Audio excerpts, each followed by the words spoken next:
Welcome to the Slop Temple. We pray this video helps. In this video, I will explain how to cook wonton noodles. First, ensure you have fresh wonton noodles, often available in the refrigerated section of your local Asian market. Next, prepare a large pot of water, bringing it to a vigorous, rolling boil. This high heat is crucial for achieving the perfect texture. Also, have a colander ready for draining, and, if you plan to serve them cold, a bowl of ice water nearby to stop the cooking process immediately.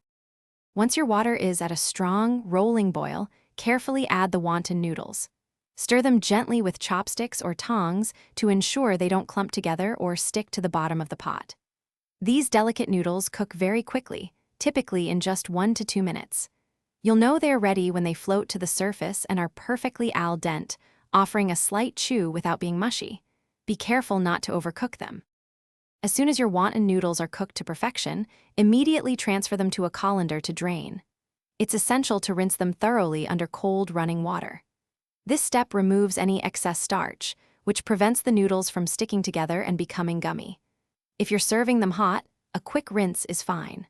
However, for cold dishes, plunge them into an ice bath right after rinsing to halt the cooking process and maintain their springy texture. Now that your wonton noodles are perfectly cooked and prepared, it's time to enjoy them. For a classic hot dish, serve them immediately in a flavorful broth with freshly cooked wontons and your preferred toppings, such as slices of char siu or blanched leafy greens.